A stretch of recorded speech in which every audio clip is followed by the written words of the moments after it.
Hey everyone, I'm Ivan. This upcoming podcast episode is an interview that I have with Jeremy at Yuka AI. It is a TikTok shop affiliate marketing platform that helps sellers find, reach out, and manage affiliates automatically, right? So this is a bots and automation tool, as everyone knows, but they're a little bit different. They go in depth in kind of how they created it through a database, not just through scripts and easy ways of doing it. They have their own database of hundreds of thousands, millions of affiliates, and they reach out on to your behalf. Some of the things they do differently versus other tools are they have a email option, right? So not only is it direct messages or target collabs, but you can email these affiliates, which is a new avenue, as well as a CRM. And we'll a CRM of affiliates and how to communicate with affiliates in your network. So awesome stuff. There's a great interview ahead of you. So thank you. All right. Hey, everyone. Welcome to TikTok Shop Insiders Podcast, your source for the latest news and strategies for TikTok Shop. I am your host, Ivan, and we have a very special guest today. We have Jeremy from Yuka AI, a TikTok Shop automation outreach tool for affiliates. So, hey, Jeremy, welcome to the channel. Thank you for having me today. Yes, sir. Of course. We connected where? On LinkedIn a little bit ago. We were both kind of in the TikTok shop space and talking here and there, and you reached out to me. So, yeah, I saw you have such a big, LinkedIn presence. So love to have a chat and hear your thoughts on TikTok shop because everyone wants to learn more about TikTok shop all the time. For sure. Yeah, I'm glad you reached out. We had lots of conversations prior to this talking about TikTok shop and all the tools, but our first conversation, funny story, you actually reached out to me and you're like, "Hey, Ivan, I get reached out to all the time by people with tools, and hey, my tool is great." And you're like, "Hey, Ivan, my tool's head and shoulders better than the rest. Like, there's no one that could hold a candle to my tool." And I was like, "Okay, here's another guy that's like and stuff or whatever." And I was like, "Okay, let me see the tool." And so, essentially, you showed me the tool, and I was like, "Okay, this is legit." If you can give me some let's talk about the tool later. Sorry, but maybe a little bit about your background, like where we're before TikTok Shop, a little bit of background, and then also like as you got into TikTok Shop, your experience there. Yeah, I've been like in the e-commerce space for the last 4 or 5 years, right? Right after business school. So I started my career actually as an engineer, and I working in the auto industry, right? I like cars, but I just felt like the car space is too boring, right? Too slow. And then really wanted to start something that's more e-commerce, more trade-related stuff, because the province I grew up from in China is called Fujian province, right? And the ByteDance founder, Meituan's founder are from that space. So this space is a very interesting space where everyone wants to do some trades with, even locally or internationally. And we are the first province to actually open up to the to other countries, right? Like back in the time of Deng Xiaoping wanted to open up China. So yeah, I think just deep in my heart wanted to do e-commerce, and I was a product manager at TikTok for a year, and then I was a PM at DoorDash for another year, and most recently I was working at the $3 billion e-commerce unicorn called Pepe.com for the last 2 years. So yeah, we've been in this space for a few years so far. So pretty big names under your belt, right? And then all in the PM space, the project management space. Okay. Yeah, I would. For those not aware, it's kind of like the man orchestrating the developers, the designers, etc. So they have a vision for a app, let's say, and then he kind of orchestrates all that. Is that correct, Jeremy? Yeah, basically you are the kind of CEO of your product, right? You decide like what kind of direction you want to go, what kind of customers, features, needs that you want to serve, right? A lot of like prioritization, cross-functional communication stuff. Got it. So that's the main part of your background with some pretty big companies. So how did you stumble upon TikTok Shop, the need for affiliate outreach tools? How did that come about? Yeah, so for my last job, I was a head of product at Pepe.com. As I mentioned, it's a $3 billion e-commerce unicorn. So they sell baby and kids clothing from China to overseas countries. We are selling to like 50 countries. And Pepa, P-E-P-A-A? Pat. Ah, Yeah. okay. PAT. Okay, got it. Yeah. And then Pat, was the first brand got invited by TikTok to join TikTok shop last year. Oh, okay. So I built an internal tool for TikTok to help them to find creators, to reach out to creators, right? And then to discover this is a much bigger opportunity. Yeah, like more than 70-80% of the TikTok shop GMV are from affiliates. Yeah, if you wanted to do well on TikTok shop, you have to solve this problem. So yeah, I decided to quit my job to start Yuka with my co-founder, Kevin. Kevin was an engineer from Amazon. So both of us are from this e-commerce space. Right. Great. So Pat to running kind of their affiliate outreach in a way, building a tool to help them with their affiliate outreach. And so they're one of the first companies on TikTok shop.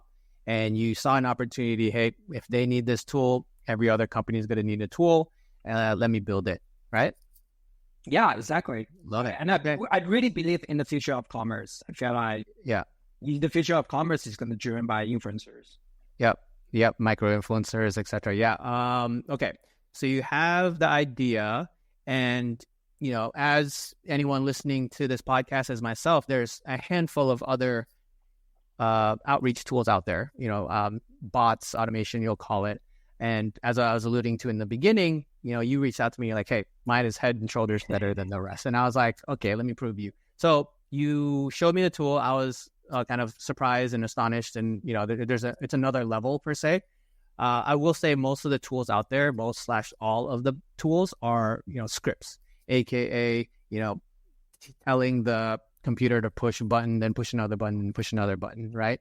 And that's fine and great. And it serves a purpose a lot. But you decided to take a different approach and, be more in depth. It's a lot harder road, but it allows you for more flexibility, more options, etc. I'll pause here and let you kind of describe like how you wanted to do that kind of more difficult road, which turned out to be more fruitful and more kind of higher quality. Yeah, I would like to touch on this maybe like on the 3 different levels, right? Maybe on the product level, I think in the beginning, we put lots of thoughts onto our product, right? We don't want it to make quick bucks out of, this TikTok shot boom or whatever. Yeah. And we really wanted to build a big company like for the long term, right? And then that's why we wanted to build this kind of platform. It's not just a tool to be like end-to-end affiliate marketing operation tool for all these brands and sellers. And when I think about it, right, this tool has to be really user-friendly. So compared to other bots, probably just sending like DMs, using script that you mentioned about, we have like multi-channel approach to outreach. For example, we can do DM, we can do target collaboration, we can do emails. And that really give, our brands and sellers all this then bells and whistles to reach out to their target creators. So that's number one. Number two, both me and Kevin are coming from this technology background. So we are a big believer in AI. So we're building a lot of AI features and automations, right? For example, you can like craft really personalized message by our AI. So if you don't know how to sell your product, we can craft those like really compelling like product selling pitches for you. And then we will be able to like do this intelligently. Like we know who didn't reply to you, who you should reach out to again. Like we build this automatic follow-up, right, on top of our current like outreach flow. So that's just on the outreaching like automation.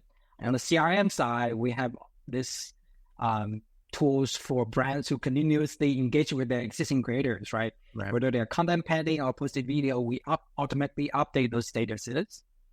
So brands can just slice and dice those creators and then put them into different segments and to send those like mass communication to them. For example, this creator or this group of creators are content pending. You probably want to send a reminder to say, it's time for you to post your first video, right? And then for those creators who already post video, you probably want to send them reminders, ask them to share the Spark codes with you so that you can run the Spark ads on top of it. So a lot of this kind of automation we think really through and wanted to enable it for our sellers. Yeah. So so for the audience, one thing that really drew me to this tool and was head and shoulders is the CRM. So more specifically, the affiliate CRM, so customer relationship management kind of section, right? And I think a little like my perspective on it. Let's say you have 1,000 affiliates that have made you videos, right? Or you have 1,000 that are in your network. Some of them haven't received the product yet. Some of them received it and not made a video. Some of them have made a video. Some of them had made a video and generated $1 million GMV. Some have generated zero, and et cetera, right? All throughout the, life journey of affiliate. Well, Jeremy's tool, Yuka, can now filter between did they make a video, did they not make a video? And like Jeremy was saying, if they haven't made a video, well, you give them a nudge, an email, so you can bulk say those that receive product and not made a video, send this message, and it can send a message. All other tools cannot do that. Another one is, let's see, you can sort by GMV. So your top creators, you can send them a message and saying, hey, we're gonna boost your commission rate if you create more videos, or etc. Right? So it's just a way more advanced way of communicating with your affiliate network. So is that correct? Correct me if I'm wrong. Yeah, that's on the product level, right? Yep. Secondly, we are really like customer focused. I think one of the biggest thing that we differentiate from other also company, we are like a team of people who really cared about customers. I think that's probably the number one reason why our sellers agency want to work with us. We have like a policy. We have to respond to our clients within 24 hours. No matter what, right? Solve the problem for them. So I think that's really differentiated in terms of cultures. Last part, we are TikTok Shop partner, so we are legitimate. Yep. A lot of sellers are concerned about whether this tool is gonna like get our stores banned or whatever. Yeah. No, we are actually working with TikTok and try to make the first app on the TikTok Shop. Yep. So yeah, please come to talk to us and trust us. Yeah, I would say that too. Kind of just like they're doing it the right way, if you will, right? Doing it the long, kind of more developed way, but it's worth it for sure. I will say, the CRM. Oh, another point that I, was really astonished. That's the differentiator between you and others is the email, right? The email contact, right? Most bots out there just, DM and target collabs, and it does it at scale, which can be done by a script. But you guys have email as well. Email, you can contact these affiliates with their registered email on your TikTok. As far as I know, you do that through your own database of affiliates, right? So that's another differentiator. Can you go into a little bit about that, about your own database, emails, and allows you to do this CRM as well? A little bit. For me, that's your key differentiator. So yeah, I'm glad you mentioned that part. We actually started from a data-driven type approach, where we started like collecting, scraping, crawling data from different sources. So for each creators, we'll look at their profile. If they have emails on their bio, we will scrape that. So over time, we have collected over like by far probably close to 100K email information, like contacts from all these creators. Yep. And then we have a private database of 500K top TikTok Shop creators who have sales history, right? Mm-hmm. And then on top of that, we have a TikTok database, which have 30 million creators across, different countries. So yeah, we have like taken a very, very data-driven approach and really feel that this is our core asset, right? Have the data of our sellers, have the data of our creators, and then the question is, how can we make this data more powerful to enable sellers to sell better, to enable those creators to create better content and earn more commissions. Right. Yeah. So agreed. I think that's super valuable. Again, I'm not like, these other tools out there, they're not able to do this type of thing without that database. So definitely a competitive advantage that you guys have.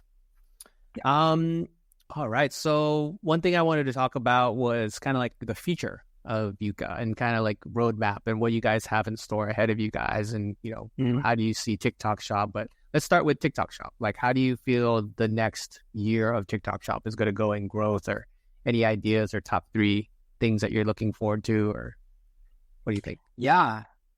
I believe in social commerce, right? I'm a firm believer.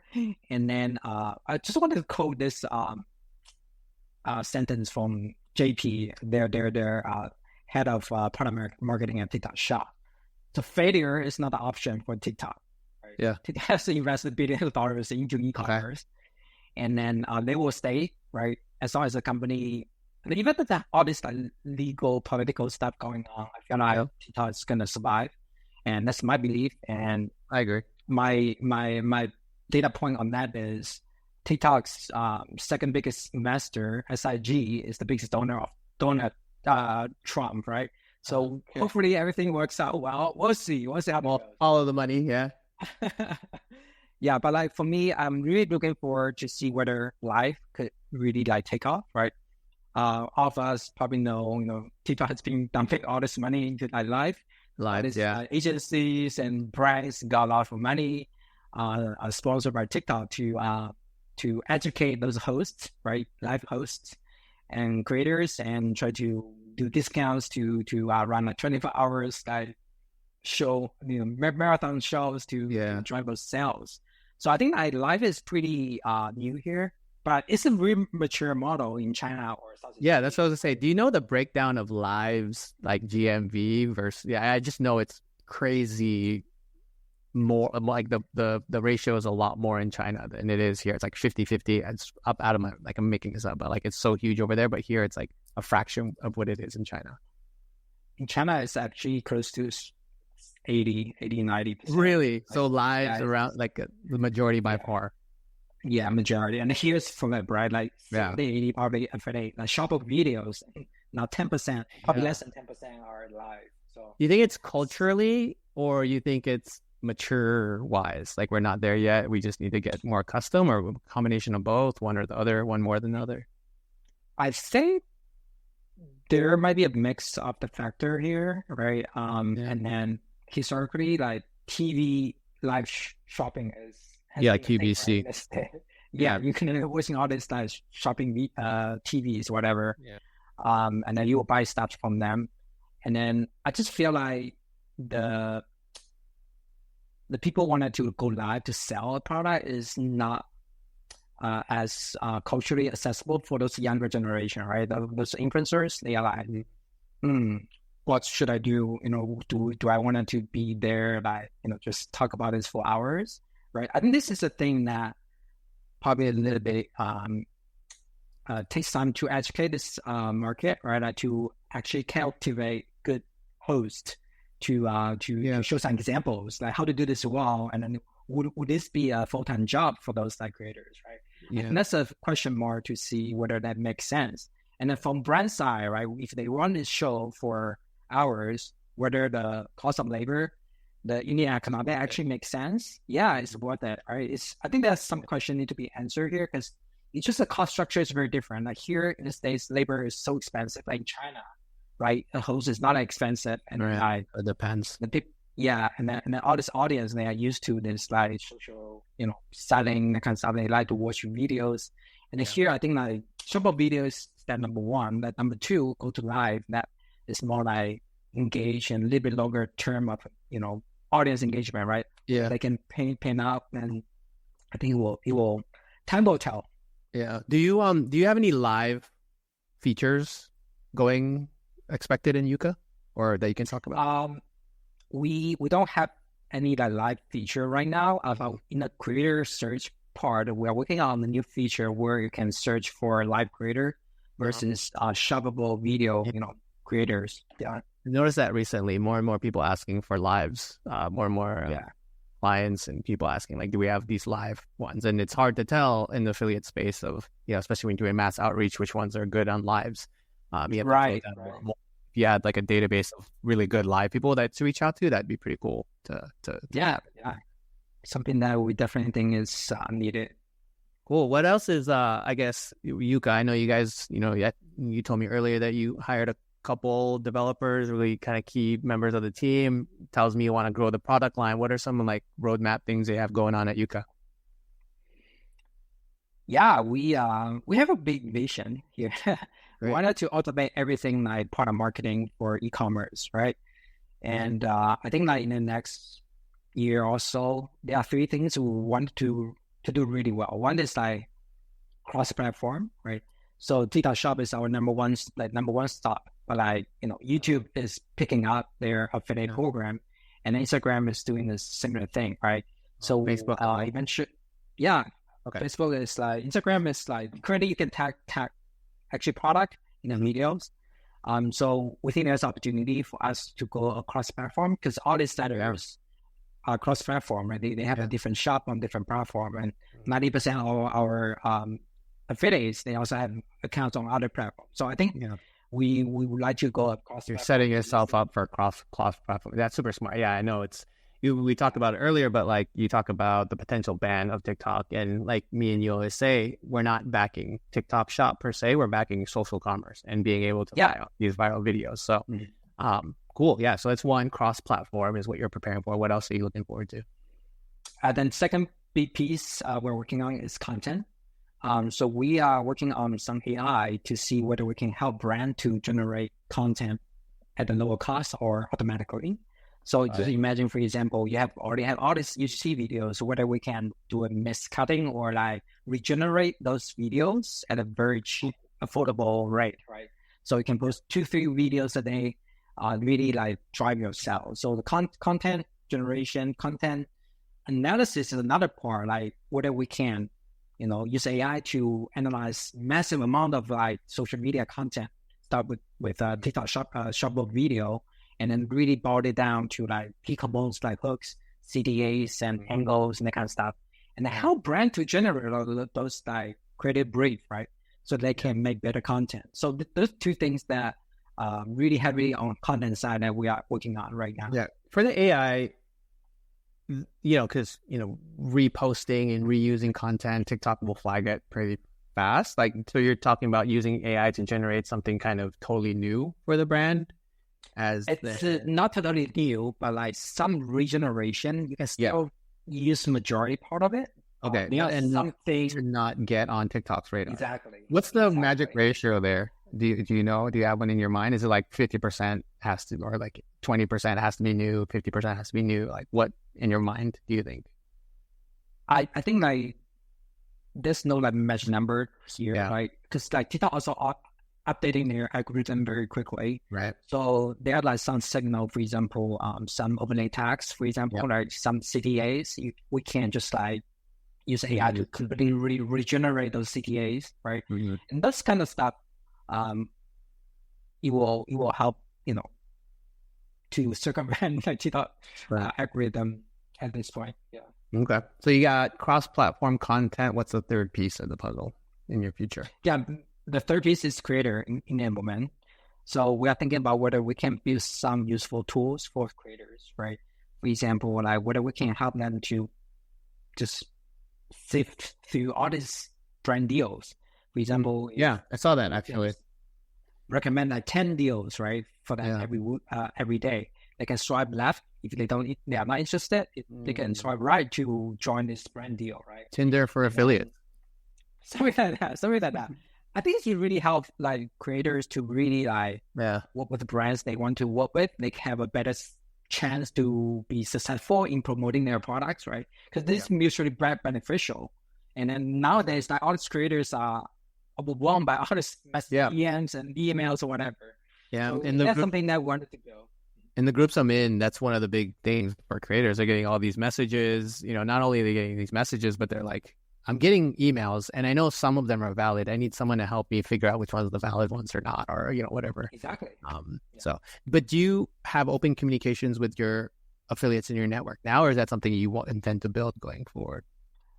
I think we wanted to do some experiment on that side, whether creators will be willing to work with us, right? If we can recommend those good brands, good collaboration deals with them to them, then if they are willing, then we can build an app, right? For example, to help them to use it more extensively. Love it. Yeah, I think so. That concludes kind of my questions and my thoughts here. Did you kind of have extra thoughts, or are you kind of good at this point? Yeah, I think it's good. Okay, cool. I just feel like this is a great conversation. I really enjoy it. Yeah, likewise. I mean, we could talk for hours on TikTok Shop, but again, just for everyone, Yuka AI, TikTok Shop automation tool, much more than just an automation tool, right? It's a database, and it really goes 4 levels deep on what you can do on TikTok Shop. And yeah, there's a lot more to come, as you heard from Jeremy on the roadmap. I will say there's going to be a link to the tool in the show notes below. Is there a kind of, I guess Yuka AI, right? Yuka, EUKA.ai is where you can find Jeremy. So yeah, I think that's it. Thank you for your time, Jeremy. And till next time. Thank you so much, Ivan. Really enjoy it. All right. Thanks, guys. See ya. See ya.